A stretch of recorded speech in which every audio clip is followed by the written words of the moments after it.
Club radio amateur, Mauricie, Centre du Québec, VE2MO. Maintenant que l'Association radio-amateur de la Mauricie est bien installée, nos aînés souffraient de procédurite aiguë, ce qui provoqua l'arrêt des activités après cette 12e assemblée vers la fin de 1926 et ne reprirent qu'en 1933. Les propositions succédaient aux propositions et nous pouvons constater à la lecture de tous ces procès-verbaux que le nombre de présences diminuait à chacune des assemblées. Durant cette période d'inactivité du Club de Trois-Rivières, 1926 à 1933, les confrères de la vieille capitale, Québec, en profitèrent pour fonder le Radio Club de Québec incorporé. Alexandre Larivière, Victor Echo 2 Alpha Bravo, ingénieur et profession, et G.L. Wicks, Victor Echo 2 Alpha Papa, le club changera de nom en décembre 1978 pour Club radio-amateur de Québec, CRAC. Il semblerait que l'inactivité des amateurs de la Mauricie aurait incité les autres régions du Québec à promouvoir la radio amateur et unir leurs forces. En 1932, on assiste à la fondation de Montreal Amateur Radio Club, le MAC. En octobre 1932, quelques amateurs se réunirent au 4334 Westmount Avenue, domicile de John Sadler, Victor Echo 2, Alpha Papa.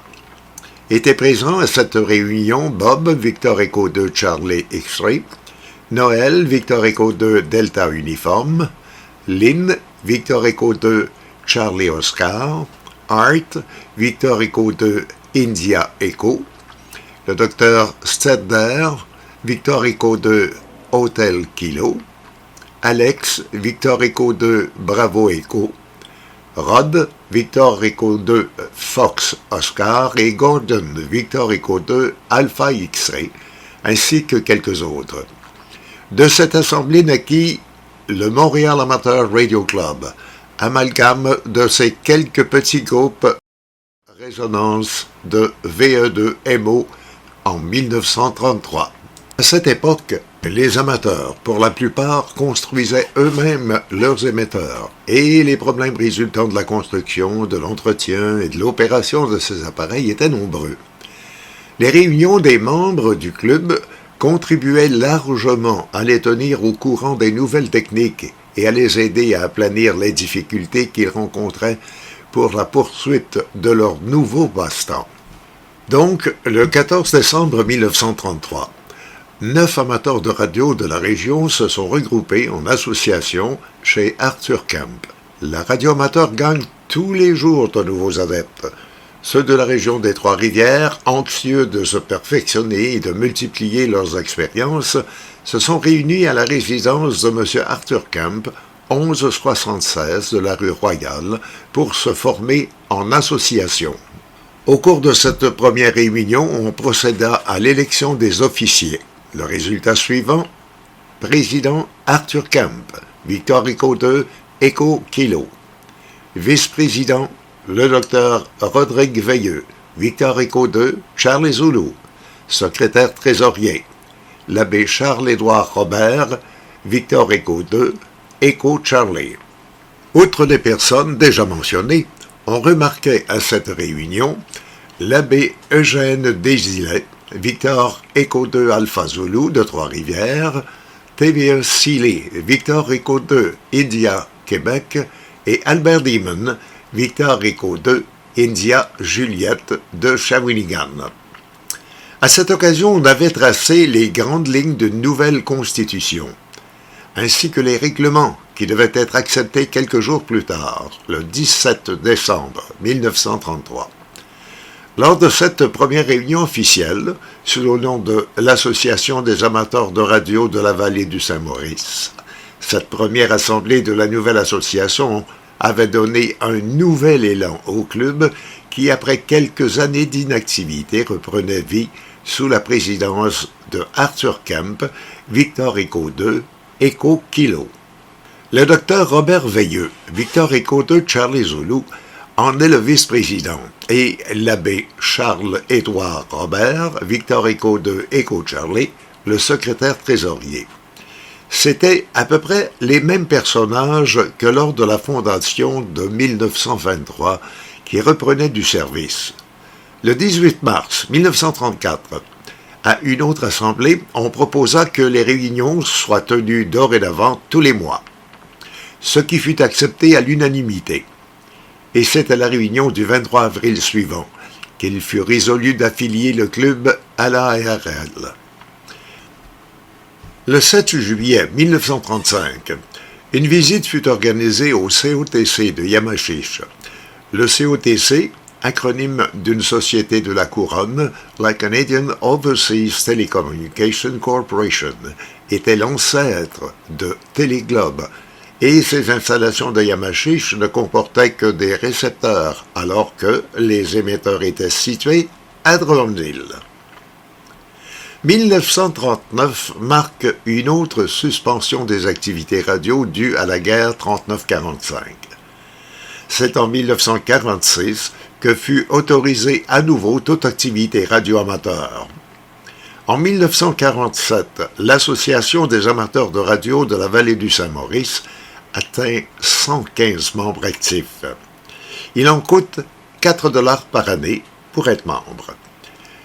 L'année suivante, on met en place un comité spécial chargé des communications en temps d'urgence. Et c'est en 1948 que l'association organise un premier Hamfest à Trois-Rivières. En 1951, l'association change officiellement son nom pour Association radioamateur de la Mauricie incorporée. Le président est Émile Côté. On fait l'essai d'un radioportatif radioamateur sur 2 mètres. Les communications ont eu lieu du 2e étage du séminaire Saint-Joseph de Trois-Rivières.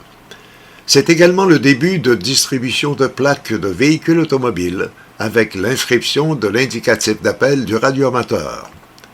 Le coût de la plaque, 7 $.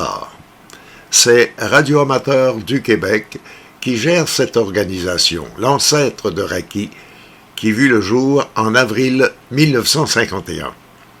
C'est sur la proposition d'Émile Côté, Victor Écho 2 Oscar Delta, que le réseau Rendez-vous Mauricien, sur 3.750 MHz, fait son apparition sur les ondes radio tous les premiers lundis de chaque mois à 19h30. Une rétrospective du premier et plus ancien club radioamateur en Amérique ne serait pas complète sans parler de l'un des grands personnages de la Mauricie en la personne de Pierre Gélina, Victor Écho 2, Alpha Golf India. Pierre est l'une de ces personnes auxquelles on accorde spontanément son amitié. Pierre est radioamateur depuis 1954. Il est membre à vie de VE2MO.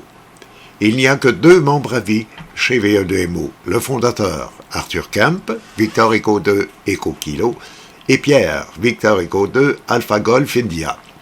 C'est tout dire. Ce n'est pas qu'il y a personne dans ce club qui mériterait cet honneur, bien sûr que non. Mais le club VE2MO distribue ses certificats de membre à vie avec parcimonie. C'est ce qui en fait leur valeur. Dès son entrée en radioamateur, Pierre s'est impliqué de plusieurs façons et à différents niveaux pour la bonne marche du club. Mais il y a plus. C'est grâce à lui que le club peut renaître. En 1958, les minutes du procès verbal de cette assemblée du 23 mars 1958 débutent ainsi. Après 5 ans d'inactivité, l'Association radioamateur de la Mauricie reprend vie grâce à l'initiative et au travail formidable de Pierre Gélina, Victor Écho 2 Alpha Golf India. Arthur Kemp, Victor Écho 2 Écho Kilo, dans son discours, avait proposé 6 points particuliers qui avaient été recommandés par les organisateurs. Suivait la liste de ces recommandations qui furent acceptées à main levée par les participants. Puis, ce fut l'élection. Arthur proposa qu'un old-timer soit élu président, secondé par des jeunes pour donner plus de prestige à l'association. Kerry Reynolds. Victor Echo de Alpha Uniforme Hotel fut élu président et Claude Dessureau, Victor Echo de Alpha Juliette Delta, devenait trésorier. Je vous donne rendez-vous pour notre prochaine capsule vidéo sur la suite et la conclusion du plus vieux club radio-amateur au Québec. Radio-amateur Mauricie, centre du Québec. Victor Echo de Mike Oscar. Ici Georges V de TVA.